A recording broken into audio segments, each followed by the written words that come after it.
Bienvenidos al Brunch. Investigamos, luego hablamos. Una producción de Mexicanos contra la Corrupción y la Impunidad.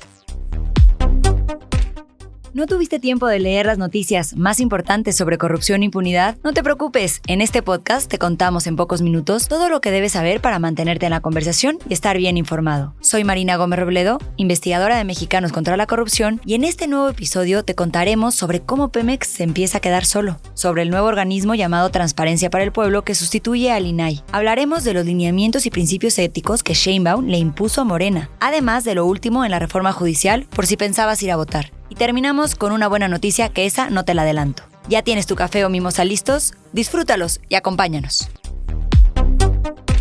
Hoy comenzamos con una noticia que pone las miradas, una vez más, sobre Pemex. Resulta que el fondo de pensiones del gobierno de Noruega, uno de los más grandes del mundo, ha decidido retirar sus inversiones de la paraestatal mexicana. ¿La razón? Vanessa Cisneros, periodista de Mexicanos contra la Corrupción, quien ha seguido muy de cerca este tema, te lo cuenta.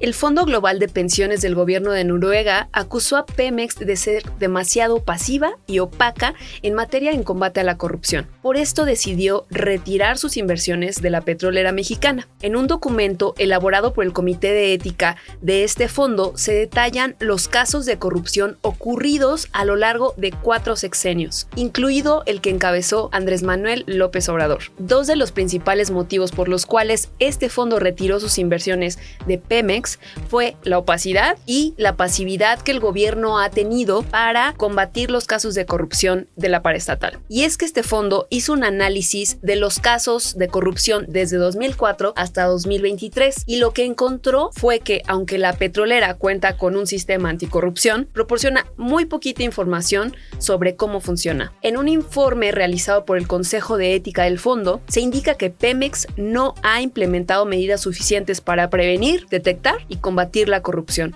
además de que su consejo de administración y los altos ejecutivos no le han dado la debida importancia que tiene este asunto. Aunque la paraestatal tiene un sistema que incluye elementos que se desprenden de recomendaciones internacionales, da muy poquita información sobre cómo funciona este sistema en la realidad, y es que no ha compartido parte de esta información sobre los hallazgos más importantes de su última evaluación de riesgos de corrupción, ni se sabe tampoco cómo ha organizado su trabajo en esta materia o cómo ha implementado en la práctica estas cuestiones para combatir la corrupción. El informe nos dice que tampoco es posible saber cuántas personas de Pemex trabajan en dar cauce a las medidas anticorrupción, además de que la paraestatal no ha compartido el manejo de los contratos específicos o las notificaciones que el Consejo de Ética del fondo le ha pedido. Después de analizar todas las malas prácticas que ocurrieron en Pemex entre 2004 y 2023, este Consejo de Ética del fondo decidió excluir a Pemex de sus futuras inversiones bajo los criterios de corrupción u otro delito económico grave. Seguimos con otra noticia que está dando mucho de qué hablar.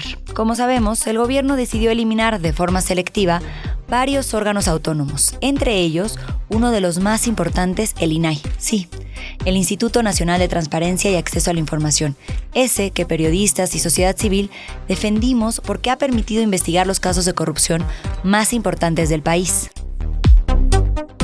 El INAI sí desaparece y entra una función en una área especial de la Secretaría Anticorrupción y de Buen Gobierno, y se mantienen los criterios que formalmente constituyeron al INAI, sin necesidad de estos grandes organismos, grandes gastos, viajes al extranjero, bla, bla, bla, bla, que no lo necesita el país. Escuchamos a Claudia Sheinbaum, presidenta de México.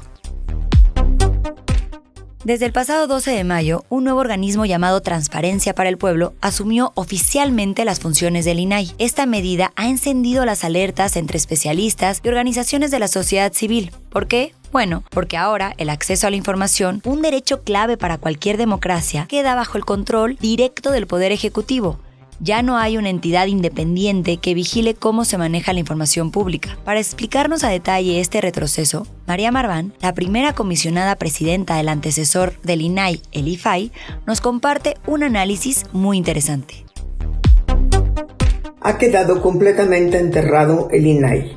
esa institución que conocimos, usamos y aprovechamos para conocer la información del gobierno federal, de los gobiernos estatales, del poder legislativo, el poder ejecutivo, el poder judicial, ha quedado definitivamente enterrado y es sustituido por lo que ahora conoceremos por una institución, la Transparencia para el Pueblo. Una institución bastante más limitada en sus expectativas, en sus alcances y en sus facultades. Será autoridad solamente para la Administración Pública Federal.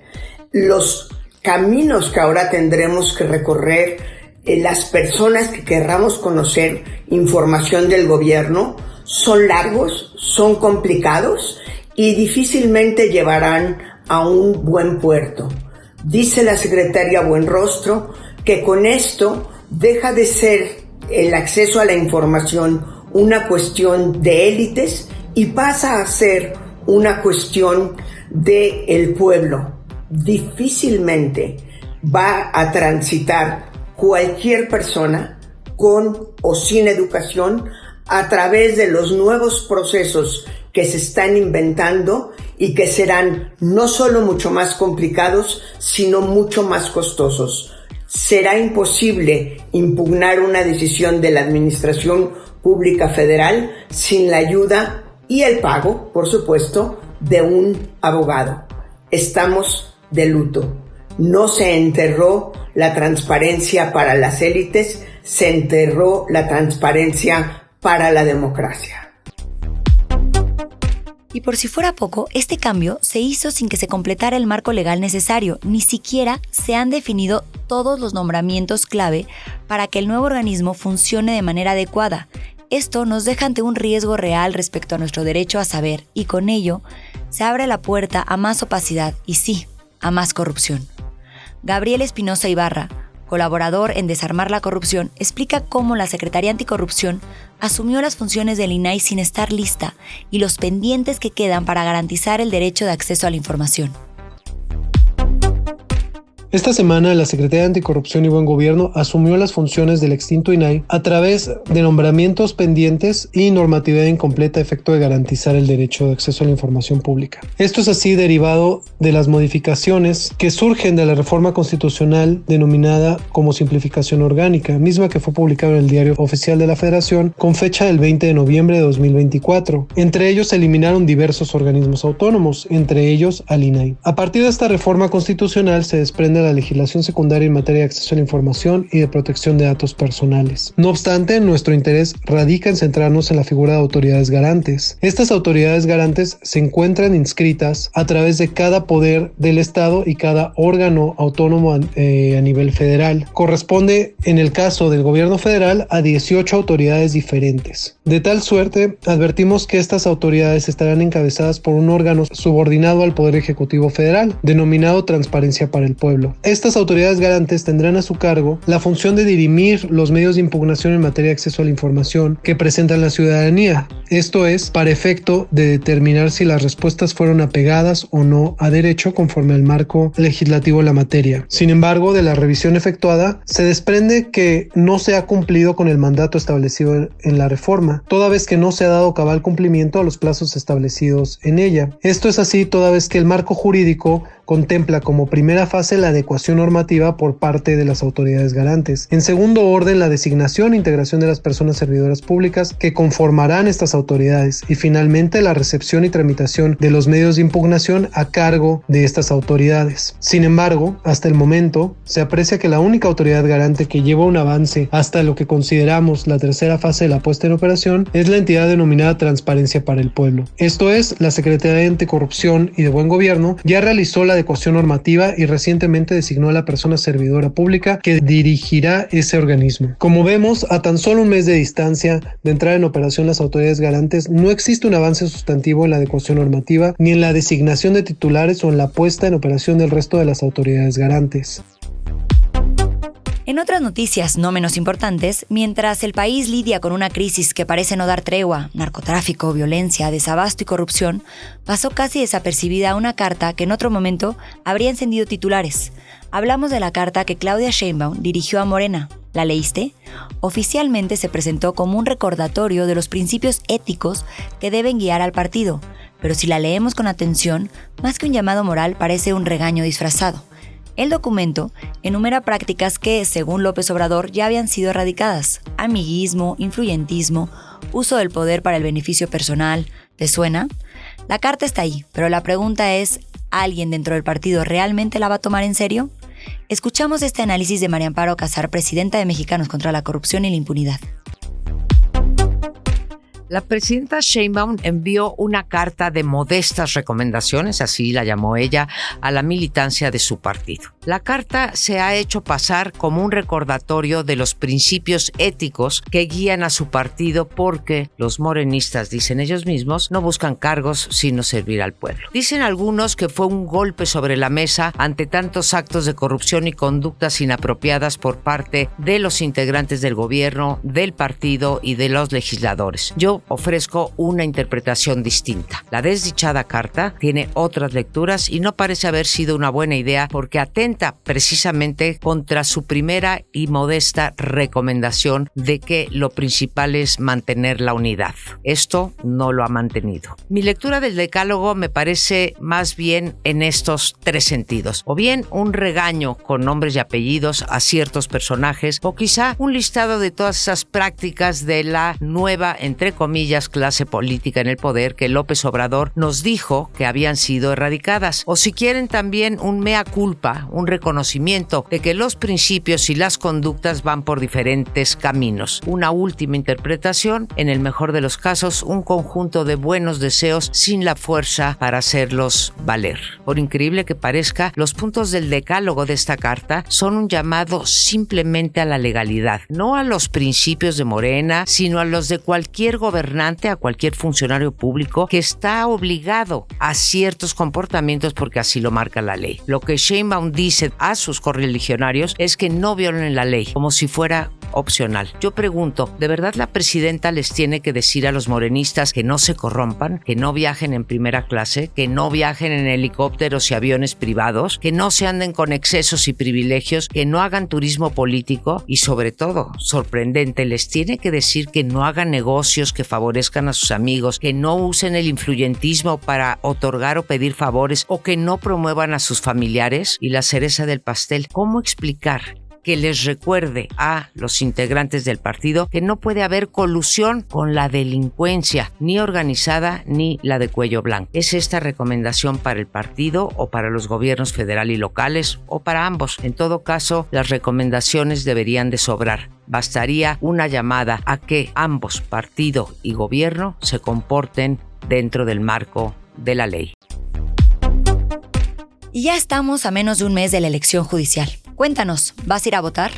La elección judicial de este año no solo es histórica, sino también extremadamente compleja. Tanto así que por primera vez el Instituto Nacional Electoral, el INE, ha lanzado un simulador de votación. ¿Para qué? Para que las y los ciudadanos podamos practicar cómo votar. Y es que con tantos nombres, cargos, detalles en juego, el INE busca que el electorado llegue, aunque sea un poco, más preparado a las urnas y sepa exactamente cómo ejercer su derecho al voto. Una medida inédita que refleja lo innecesariamente compleja de esta elección judicial. Escuchemos el análisis de Rafael Castellanos, coordinador de análisis jurídico de MSCI, quien nos cuenta lo que hay que considerar al entrar a este simulador. Lo normal antes de una elección es centrar nuestra atención en las candidaturas y en sus propuestas. Nunca antes había sido necesario explicar el contenido de una boleta y dedicar tiempo a entender cómo votar. La plataforma de simulación de votación del INE nos permite comprobar varias cosas. Primero, lo complejo del asunto. Tener que elegir a 39 personas entre más de 200 candidaturas es una locura. ¿Cuánto tiempo se necesita para conocer 200 perfiles y sus propuestas? Si dedicaras un minuto a cada uno, te tomaría por lo menos menos 3 horas y media. Si de por sí en una elección normal entre 4 a 5 candidaturas ya es difícil, pues ahora lo es mucho más y suena casi imposible. Y eso no es todo, hay que agregar la complejidad que implica conocer y entender el código de colores por boleta y por especialidad en 2 de esas boletas, que son la de jueces y magistrados. Sobre esto último no hay algún tipo de capacitación ni tampoco explicación más allá del nombre. Es decir, el INE no te está intentando explicar qué hacen los ministros, qué hacen los magistrados del Tribunal Electoral, qué hace un juez de distrito ni un magistrado. Eso ya va por tu cuenta. La otra cosa que nos permite comprobar esta plataforma, como su nombre lo dice, es la simulación, pero no de la votación, sino de la elección en sí misma. ¿A qué me refiero? Si tú entras a la plataforma y pones los datos de tu credencial y ves las boletas que te van a entregar el próximo 1 de junio, podrás comprobar la existencia de candidatos únicos. ¿Cómo lo vas a comprobar? Pues lo único que tienes que hacer es irte a las boletas de jueces y magistrados y ver en el código de colores que en algunos casos solamente vas a tener una opción. Esto implica que pues no importa si votas o no por esa persona, con un solo voto, con que esa persona haya ido a votar por sí misma, pues va a ganar la elección. Entonces la pregunta es, ¿cuál elección? Realmente esto solo es una designación. La plataforma lleva en función más o menos 3 semanas y en ese tiempo ha recibido poco más de 5 millones de consultas. Esto representa menos del 5% de la lista nominal de electores. Si en las próximas 3 semanas previas a la elección lo visitarán otros 5 millones de personas, y eso suponiendo que cada consulta es una persona diferente, estaríamos hablando de que menos del 10% de la lista nominal habrá hecho este ejercicio. Finalmente, recordemos que la democracia no se reduce solo a celebrar elecciones periódicamente, sino que conforme a la Constitución, estas también tienen que ser libres y auténticas. Esto implica que cada ciudadano cuente con información previa y suficiente antes de emitir su voto, que comprendan por qué y para qué están votando. La complejidad de las elecciones judiciales solamente pone en evidencia que nuestra democracia tiene mucho por mejorar. ¿A ti te interesa votar pero aún no sabes cómo? En nuestro sitio dedicado a la reforma judicial que puedes encontrar en contralacorrupción.mx, te enseñamos paso a paso cómo hacerlo. Y esta vez nos vamos con una buena noticia. Francisco Javier Antonio Martínez, exdirector de Administración del Sistema Portuario Nacional de Tampico, dejó su cargo 4 días después de que en Mexicanos contra la Corrupción y la Impunidad reveláramos sus vínculos con los dueños de Intanza, la empresa a la que se le decomisaron 10 millones de litros de huachicol en Tamaulipas. Vamos con nuestro periodista Iván Alamillo, quien junto con Verónica Ayala, también periodista de la organización, han develado este gravísimo entramado de corrupción.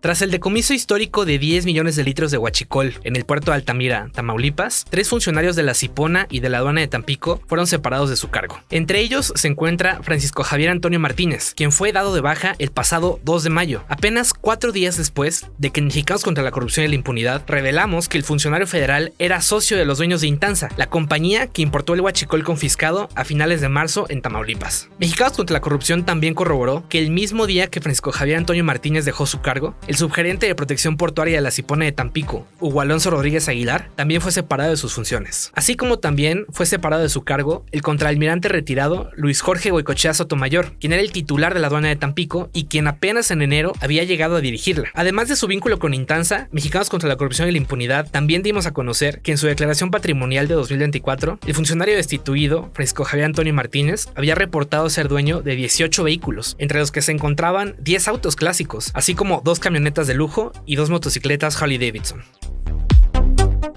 Y con esto terminamos por hoy. No olvides compartirlo y seguirnos en todas nuestras redes para mantenerte informado y sumarte al combate contra la corrupción y la impunidad. Gracias por acompañarnos. Nos escuchamos en el siguiente episodio. Hasta el próximo brunch. Esto fue El Brunch. Investigamos, luego hablamos. Producción y dirección, Lucía Vergara. Conducción, Marina Gómez Robledo. Voz, Verónica Ayala. Guión y difusión, Janine Baquerí. Una producción de Mexicanos contra la Corrupción y la Impunidad.